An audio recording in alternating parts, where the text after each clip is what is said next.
You are watching the World 24/7 on the NDTV network. I'm Parmeshwar Bawa. Let's begin with a quick look at the headlines we are tracking at the moment.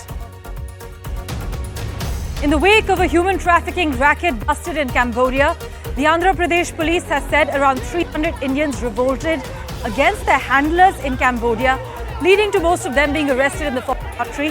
The MEA meanwhile tells job seekers to be cautious. 4 suspected ISIS terrorists have been arrested from the Ahmedabad airport days after the airport received a bomb threat. The terrorists are believed to be citizens of Sri Lanka.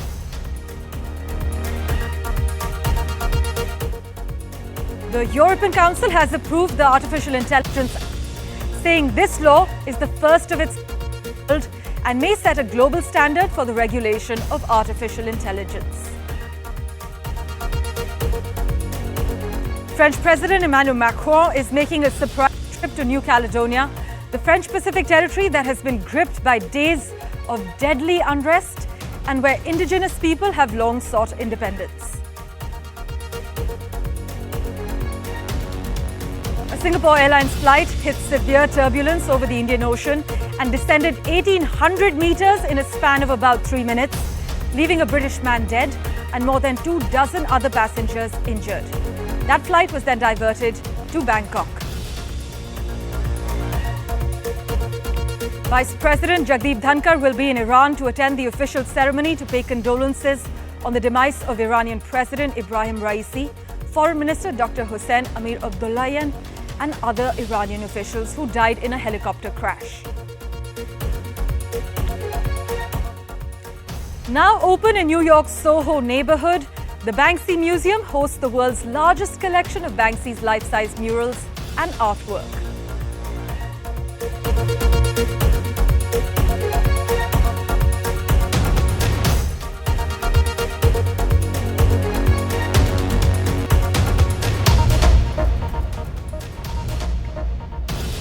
Well, our big focus today, Cambodia. In the wake of a human trafficking racket busted there recently, the Andhra Pradesh police has said around 300 Indians revolted against their handlers, leading to most of them being arrested there. As many as 150 young people from Visakhapatnam and its vicinity have actually been stuck in Cambodia for a year already, where they are being coerced to carry out cybercrime and Ponzi scams by Chinese handlers. This is what the police is saying. As per several reports, once in Cambodia, young workers would be held captive, tortured and compelled by Chinese handlers to execute scams such as task game fraud and stock market fraud as well. The Visakhapatnam Police Commissioner A. Ravi Shankar has noted that these trafficked Indians caused large-scale riots in Jinbei and compound in Cambodia, which is allegedly a hub for cybercrime.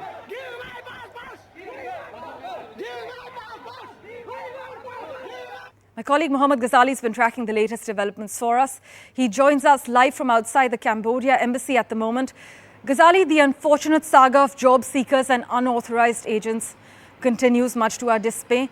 But as per the latest update, 60 Indian nationals are going to be heading back home.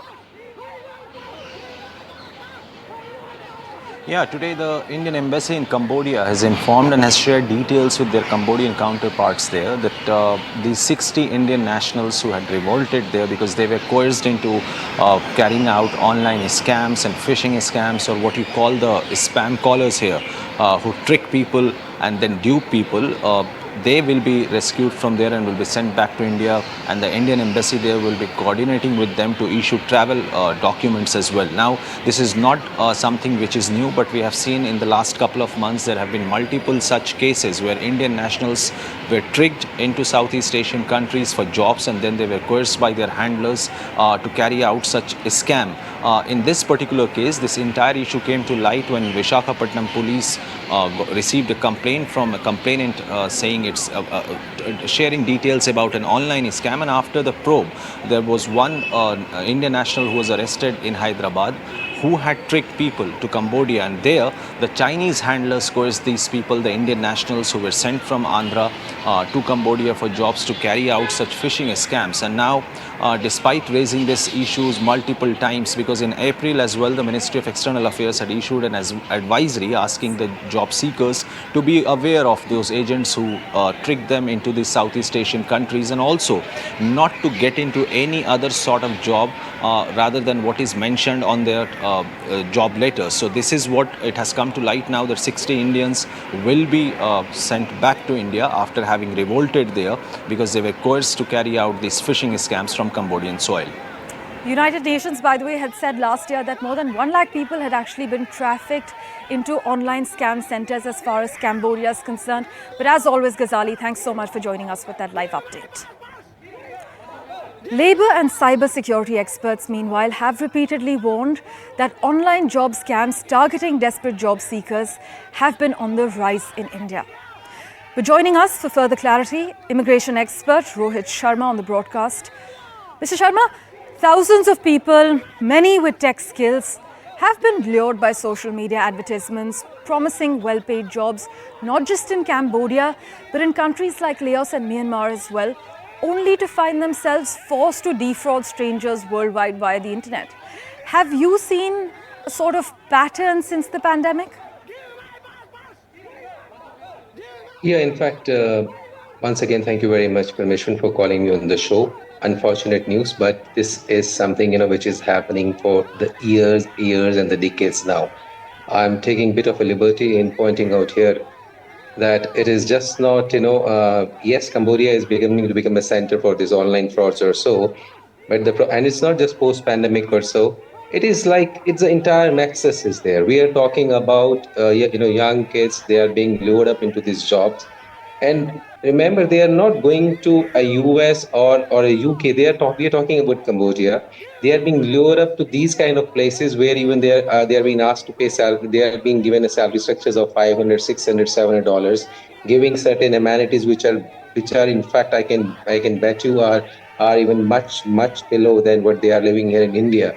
So yes, there is a rise of such opportunities. One must look into that, why these people are so desperate that they want to go outside to such Indeed. places. And we are talking about them going on, jobs which are related to online, which are related to cyber. So they are not that kind of a dumb professionals. They must have some mind, some brain to actually go there and work onto these kind of jobs. Now the system itself is completely has gone for a berserk here. Why in the first place, this is not checked here in India, that the consultants who are representing these jobs are, whether they are having in the first place the Ministry of Manpower license, whether they are having, Ministry of External Affairs, their regulations requirements are being fulfilled. Right. I can bet you 90% of them are not having. We are talking about Andhra, sitting here in Delhi. I can tell you 90% are not even having that. Right. Yeah. And then when these consultants are actually luring these people, how come a guy can land in Myanmar and land in Cambodia on a tourist visa? Really, he's landing in Cambodia on a tourist visa. After landing, that tourist the visa Ministry of is External converted Affairs into... has said that one must practice caution, especially when applying for jobs abroad. But Mr. Sharma, some labour experts also blame trafficking scams on India's tough job market. But many believe that better employment opportunities at home are still unlikely to be enough to stop them from migrating abroad for opportunities. Have you witnessed this trend? I agree with them. Like how much you talk about, India rising or India shining in the metros, it is all about. You go to the interiors of India, we are talking about Andhra. There are so many such interiors of India where people are that is what I said. People are living up to the standards which must be poorest than what they are getting there in Cambodia. They are getting better standards there in Cambodia to live in. Right. So they actually therefore try to move on. It's all by the end of the day, it's about earning their bread and butter, which they find they're not getting here in. Also, Mr. Sharma, what are some of the most common scams used by unauthorized agents? And how exactly can one safeguard themselves from falling prey to such scams? See, as regards the scam is concerned, it's pretty simple. Like that, here is an opportunity which is coming from an employer, and they talk about making it a guarantee of a job. That's first thing, that you pay X amount and you get the job. This itself Right. is a scam, because you are getting a job just by paying, not on the basis of your credentials, and B, without even the interviews at times, or they are just a mass introductions or so. They are being offered the job, and the person find, oh, I'm getting into this particular destination, and then there have been very common statement that your living expenses and everything is being taken care of. Whatever you are earning is your saving. So good luck, and you simply apply, and we are going to take care of your all the needs. Very simple, for consultants to actually to go through that. And mind you, when they are actually offering them these salaries, or the 1 year or a 2 year contract, they are eating away their 3 years or 6 months of salaries here in India itself as part of their fees or so. I Right. am very, very strong, critic of this aspect, and I'm sorry to say here the Ministry of External Affairs, Ministry of Manpower actually also failed, that they are also not taking a crack or taking a whip on all these consultants who are practicing this job without their umbrella, without the license that they are required to Indeed, procure, the whip without does that need to be license. cracked on these unauthorized agents. But there's also no denying that this trend does highlight a tough labor market in India, where unemployment and a lack of skilled permanent jobs has also been a leading concern in the ongoing general election. Absolutely. Thanks so much, Rohit Sharma, for joining us with that quick Thank comment. you very much. The other big story we're tracking: European Union member states gave the final agreement to the world's first major law for regulating artificial intelligence as institutions around the world race to introduce curbs for the technology. The EU Council said it had approved the AI Act, a groundbreaking piece of regulatory law that sets comprehensive rules surrounding artificial intelligence technology. Now, this AI Act applies a risk-based approach to artificial intelligence, meaning that different applications of the technology are actually treated differently depending on the perceived threats they pose to society. The EU Commission will have the power to fine companies that breach the AI Act as much as 35 million euros, or 7% of their annual global revenues, whichever is higher. Well, these new rules will have major implications for any person or entity developing, creating, using, or reselling AI as far as the EU is concerned. For further clarity on the matter, we're joined by AI cyber law expert, Dr. Pavan Dugal, on the broadcast. Thank you so much, Dr. Dugal, for joining us. Now, this law imposes tough restrictions on generative AI systems, but it's going to take some time before these requirements actually kick in, because we're reading that some provisions will only be applicable after 2 years or even longer. Surely, this is a staged approach that's been adopted by the European Union. So the earliest elements which will come into operation will be 2025, and it could even be 2026. But then that's light years away for the very simple reason that generative AI is today seeing a massive quantum jump in technology and advancement with each passing week. And now from 13th of May 2024, when OpenAI has launched GPT-4o, which is the newest and the most advanced AI model, clearly the laws will have to have a relook, primarily because you have made laws at one particular point of time without keeping in mind that technology is not waiting for law, and technology is now consistently coming up. I see the entire new technology of GPT-4o as a precursor to a kind of a super intelligence that's going to be developed in the next few years. And mind you, the use of this particular technology is getting more and more scarier. As humans, we need to take cover for the very simple reason that our privacy is going to be targeted, our data is constantly getting trained upon, and more significantly, whatever we thought was our human rights is something that the machines are not necessarily concerned with. Indeed. These machines are only treating us as entities who are generating data without any kind of a respect for our emotions, our sensibilities, and our respective rights as humans. So very quickly, I think legal frameworks have to jump in. And if you are planning for a risk-based legislation approach that comes up after 1 or 2 years, then forget about it, because technology is not going to give you this kind of a time frame to get started, because by the time they start implementing this law, there would have been so much of a sea change in technology that the very need will be felt for going ahead and reviewing the law. And that's the reason. But this also raises the question, right, of what government leaders worldwide can learn from the EU. I think the government leaders worldwide can definitely learn one thing, that don't put your legal policies in stone. Why? Because you are actually riding a running tiger. And when you are riding a running tiger, you will have to calibrate your balance and your strategies, keeping in mind that you cannot get off the tiger. Right. And if you get off the tiger is going to eat you. The same analogy applies in the context of artificial intelligence. Well, it's here to stay. If you are going to close your eyes as a nation, as a parliamentarian, a policy maker, or a political leader, then so be it. That's your particular problem, not the technology's problem. Technology is already now impacting almost every sector of human activity and endeavor.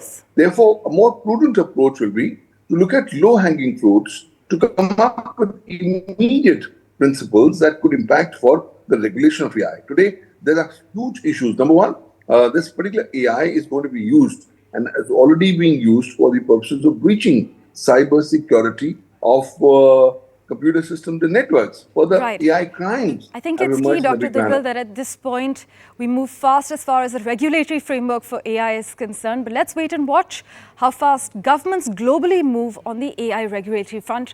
Thank you so much, Dr. Dhankhar. Really appreciate you joining us on The World 24/7. Thank you. In other news, French President Emmanuel Macron is going to visit riot-hit New Caledonia as tourists are evacuated from the Pacific Territory that has suffered over a week of unrest.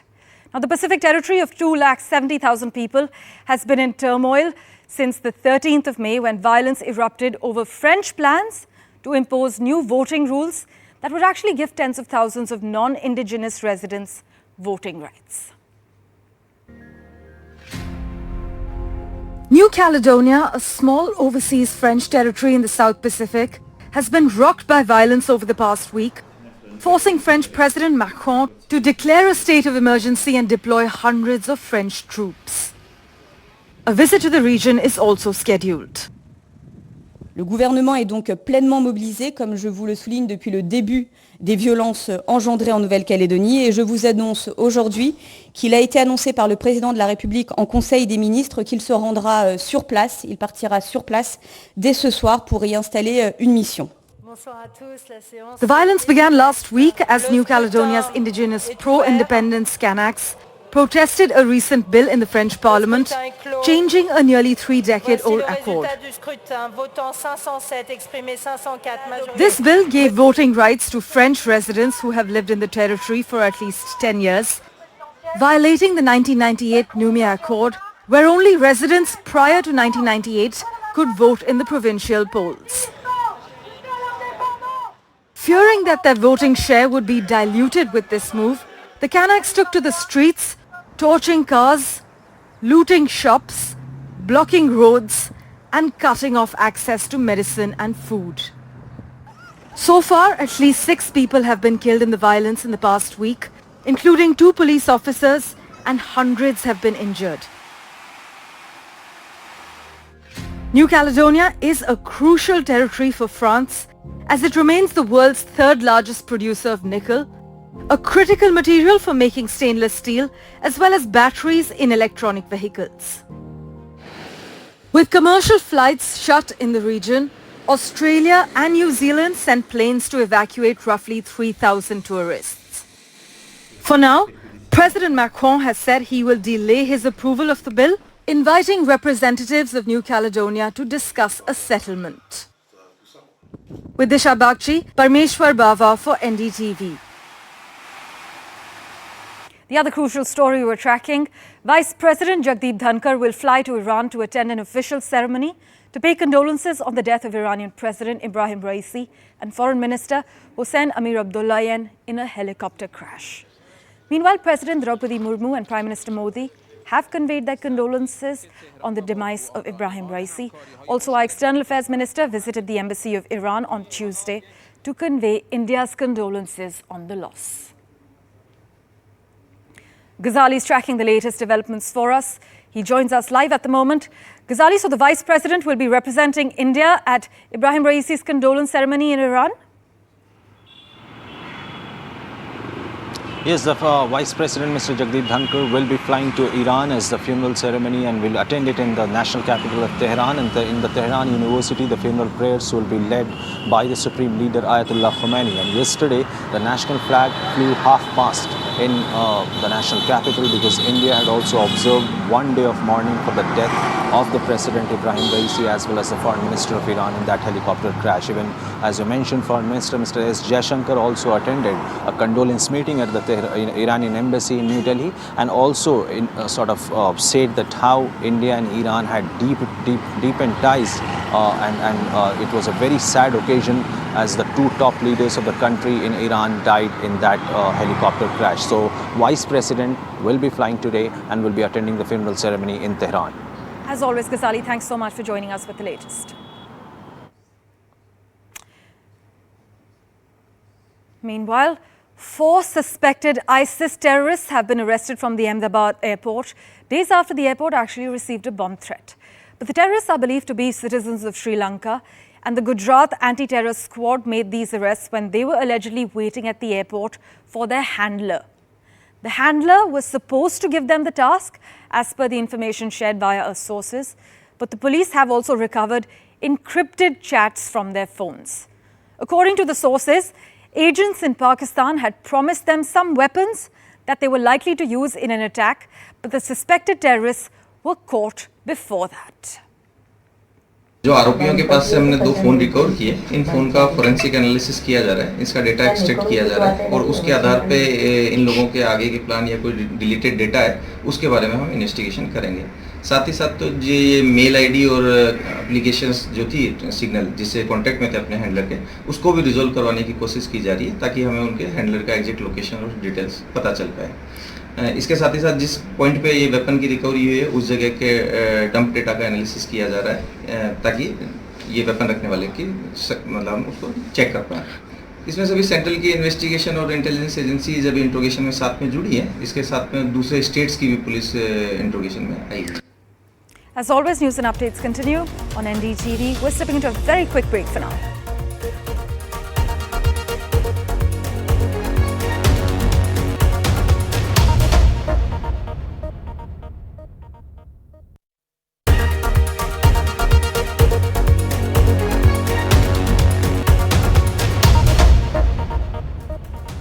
Welcome back. In a rare incident, a passenger has been killed and 71 others suffered injuries due to severe turbulence on a flight from London to Singapore. The plane, a Boeing 777-300ER, had 211 passengers and 18 crew members on board, and the aircraft was diverted to Bangkok. But we have a latest reaction from the Singapore Airlines CEO. Listen in to what he had to say regarding this unfortunate incident.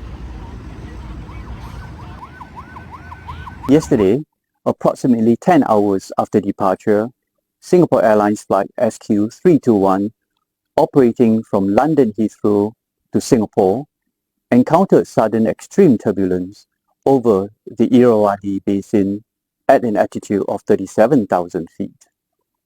The flight had 211 passengers and 18 crew members. The pilot declared a medical emergency and diverted the Boeing 777-300ER aircraft to Bangkok, landing at 3:45 p.m. local time. We are deeply saddened by this incident. It has resulted in 1 confirmed fatality and multiple injuries. And finally, although we still don't know who he is, we know where to find him. The new Banksy Museum in New York City presents what it claims is the world's largest collection of the globally famous yet anonymous artists' life-sized murals and other artwork, or at least magnificent reproductions of them. This museum opened its doors in SoHo and features depictions of more than 160 pieces created by the secretive street artist, many of which have long since been whitewashed or dismantled.